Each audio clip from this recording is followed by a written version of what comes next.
What's going on, ladies and gents, boys and girls, guardians of all ages? Joker back again once again, and today, people, well,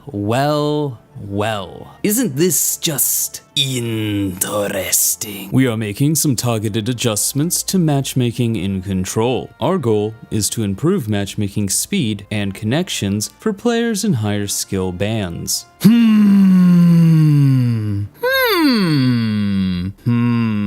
It's almost like this whole skill-based matchmaking experiment isn't working out. Who could have possibly have seen that coming? Anyone with brain activity above the medulla oblongata. But hey, details! Now, I have talked a lot about the current state of PvP on this channel, so I won't go over it in laborious detail. But as of now, in my humble opinion, PvP is categorically in one of the worst places I think it's ever been, and I mean in the entirety of the franchise, not just Destiny 2. But Joker, what about PvP after the release of Stasis? That's fair. That was bad. That was really, really bad, but in a lot of ways, the current state of PvP is somehow worse. At least with Stasis, you could point to Stasis and go, that's the problem. With the current state of Destiny 2 PvP, it's a lot of things that are the problem. I've been saying this since the start of the year with the release of Witch Queen. We can only judge PvP once all 3 subclasses were released, and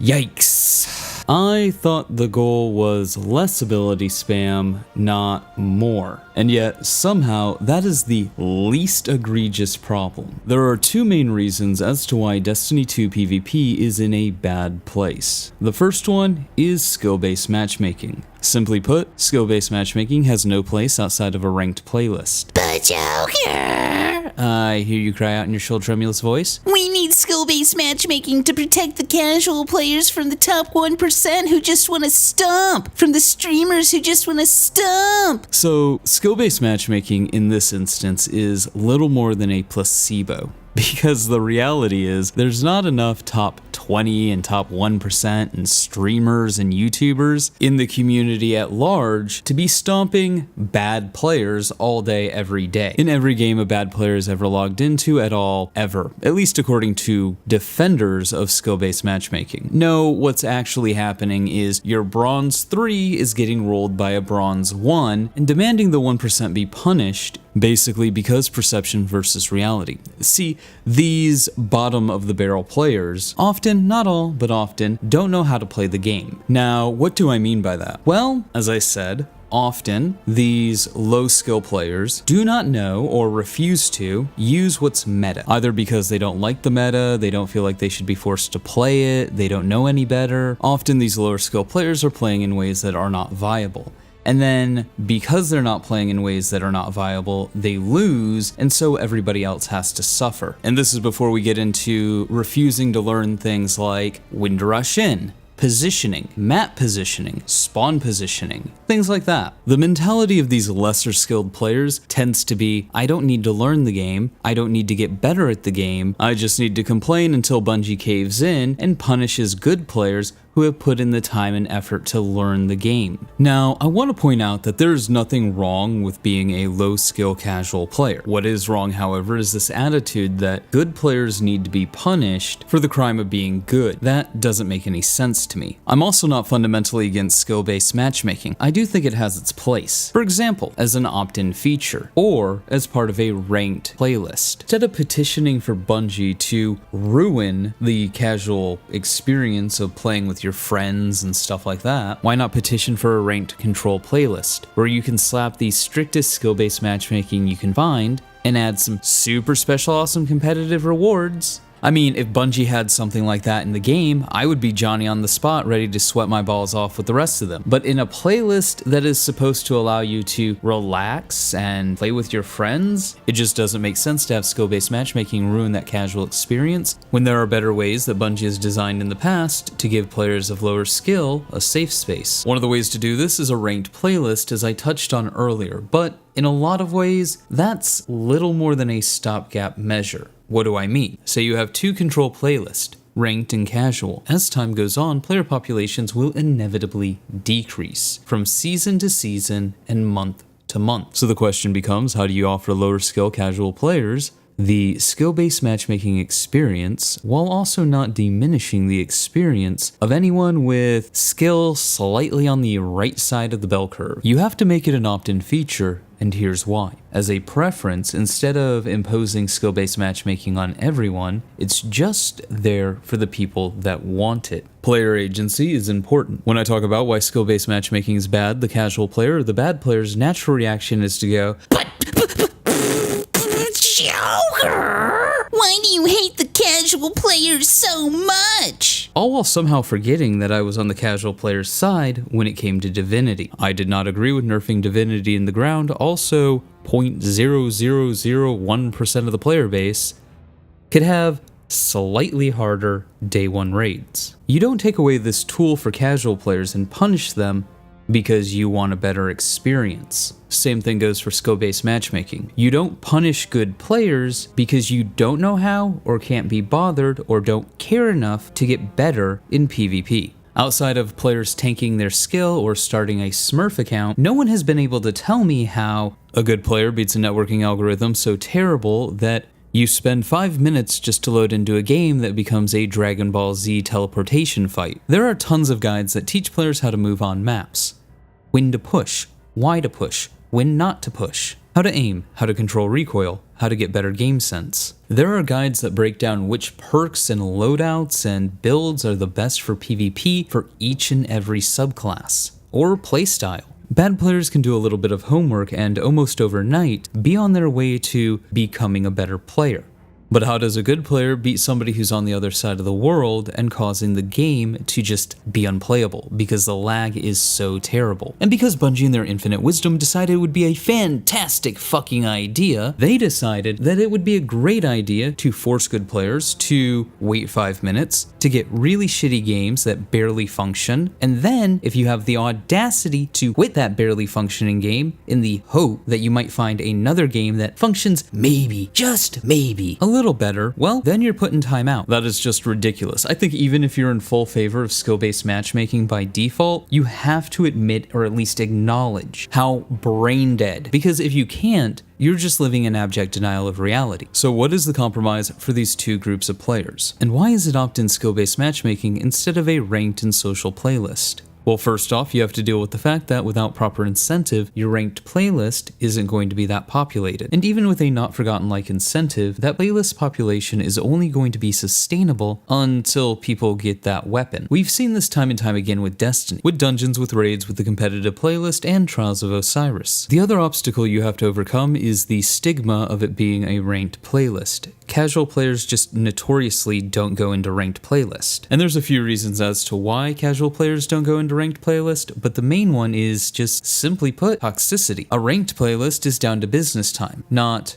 drag your team down time. So whether it be through the ranked playlist population dwindling through uninterest, or the playlist population dwindling to the point that it no longer serves its purpose of keeping good players from bad players while also preventing network issues, the ranked playlist will eventually become unplayable. And when that happens, we're back to square one with both groups more or less in the same playlist, with casuals complaining that they're getting stomped. The other thing that we have to account for is the fact that not all bad players or casual players want skill-based matchmaking. I know that might be shocking to some people, but the next part is probably even more shocking. The reason for that is because a lot of the new casuals coming in are being brought in by their core friends, who they would very much like to continue playing with. I know, right? Gasp, shock, horror, lightning crackle, lightning crackle, lightning crackle. Friends? In my MMO? What? Huh, maybe Deej was right. Maybe, just maybe, the real endgame of Destiny 2 was the friends we made along the way. Destiny 2 is not a new player-friendly experience, because there is really no new player experience to be spoken of. Oh yes, sure, there's a handful of chores and a strike you can do, but really the totality of the new player experience is to get new players into the endgame as quickly as possible, or into buying and playing DLCs and seasonal content. So what happens when you have bad and casual players with decent and amazing friends? And they go into the Crucible, and suddenly, skill-based matchmaking takes hold. What skill-based matchmaking fundamentally does is make those lobbies with mixed skilled friends harder if not outright impossible. Speaking from just what I've gathered from the Destiny community and other communities aside, the people who advocate for skill-based matchmaking kinda sorta tend to be solo players. And when it comes to Destiny, a lot of them only hop into PvP to do chores. They have no real attachment to PvP, they're just annoyed that their chores, their bounties, take longer than they think they should, and it's unpleasant, or something. And there are going to be people who advocate for skill-based matchmaking who just want to see the whole thing burn. I mean, the sentiment that Destiny shouldn't even have PvP is common enough, with this misguided delusion that suddenly PvE will be amazing and have quadruple the content. If only Bungie didn't have to balance things and make maps for those pesky PvP players. Even though we went 2 years without a significant content update for PvP. But I mean, you do see that mentality all the time. Destiny would be so much better if it was only a PvP game. So it wouldn't surprise me at all if there was a significant portion of people who advocate for skill-based matchmaking purely to hurt PvP players. But I digress. So all of this is to say, we need a system that won't be a dead and dying diminished playlist at the end of any given season, let alone at the end of the year. We need a system that protects bad and casual players, but one that doesn't punish good players with long wait times and unplayable laggy games. Preferably without a bullshit system where you penalize players for quitting games because your network sucks ass. You have to make it an opt-in option. And this shouldn't be too hard. It's not like Bungie hasn't done this before, and some of those same architects behind Halo Reach's systems still work at Bungie, so someone must know, right? Maybe, hopefully, I don't know. And yeah, a system like that is kind of the best of all worlds, where it's default set to connection. But then you have these options: connection, language, skill, all while keeping players in the same player pool. And this is important as well, because the more players in one place, the more effective the system is. The other issue with PvP is the current state of the meta. Metas come and metas go, but this year's meta has left a lot to be desired. Now, one of the biggest issues is how Bungie chose to roll out the subclasses, taking the better part of a year to get every subclass online for subclass 3.0, left a significant hole in the sandbox for quite some time. So we couldn't really judge the meta, as things might have been inconvenient during Season of the Risen or Season of the Haunted, but those issues very well could have had hard counters in Season of the Risen when all 3 subclasses were updated. And now we have all 3 subclasses, so a more informed opinion can be formulated. And between subclass 3.0 creating more brain-dead ability spam, nerfs to movement, and nerfs to virtually every weapon type in the game, we've come to a meta that looks like this: spam cannons and linear fusion rifles. Destiny 2 has sidearms that make Last Word in its prime look like a fucking joke. And again, these linear fusion rifles, probably one of the biggest mistakes in all of Destiny. In fact, linear fusion rifles are kind of funny. People were paying hundreds of dollars and being banned from Destiny 2 for life, when really all they had to do was throw on aimbot.exe. You even had your choice between 2 flavors: Arbalist and Lorenz Driver. You know, at least under hand cannons and shotguns, you could use other weapons. Pulse rifles have always been really good in Destiny. People generally don't use them because I guess it's a slower way of playing the game, at least before the movement nerfs. Under a hand cannon meta, you could still use pulse rifles, ARs, SMGs, grenade launchers. However, people stuck to hand cannons and shotguns because, well, in reality, most of Destiny 2's map design caters to hand cannons and shotguns and quick movement. Nerfing all these things out of existence because Bungie can't create diverse maps quick enough has really hurt the game, and the meta really does boil down to a map diversity problem at the end of the day. Remember, a good portion of the maps in Destiny 2 were designed for 4v4, not 6v6. But Joker! I hear you cry out in your shrill, tremulous voice. Hand cannons and shotguns were the meta for years! And if it's not broke, don't fix it. But Joker! Using the same thing over and over again is boring! You know what? Fair point. No, really, but as somebody who comes from a Halo background, I don't really mind that. I prefer consistency over ooh, shiny, ooh, shiny, ooh, shiny, ooh, piece of candy, ooh, piece of candy, ooh, I need something new to entertain myself, ooh, I need something new to entertain myself, ooh, I need this new thing, ooh, it needs to be new or it's boring. Because when you're changing the meta every couple of months, for the sake of change, there's no real quality to it. But I also have to wonder how much of this Hand cannons were the only thing you could use. mentality was self-imposed, or just perception, or just content creators going, hey, X, Y, and Z are the best loadouts ever, and people only using that because, well, they didn't really want to think about it and just did what the content creator told them to do. I mean, I always go back to pulse rifles for this. Pulse rifles have always been really good, but there's a stigma to pulse rifles because pulse rifles are dad rifles. Is this the reason no one used them? I don't know. I can't say. It's all speculation, but as I pointed out earlier with casual players not going into ranked playlist, stigmas generally stop people from doing things. But I digress. So, change for the sake of change is never a good idea. No one can look at the current state of the meta and tell me this was a well-considered, well-thought-out, well-planned, and truly tested meta. My issue with the meta isn't it's not 140 hand cannons and shotguns. How dare Bungie! Look, I understand wanting change and shifting the meta away from hand cannons and shotguns. Fine. Fair enough. I come from Halo. I actually really enjoy a good pulse rifle. But what I don't like about these varying metas is how unrefined it all feels. Plays more like somebody threw darts at a dartboard and decided to buff and nerf weapons based purely on that. Then again, aiming at a dartboard takes a modicum of skill, so maybe the Bungie devs just, I don't know, pulled names out of a hat. Because it's really hard to believe that sidearms, which are now way worse than Last Word ever was, and aimbot linear fusion rifles, which are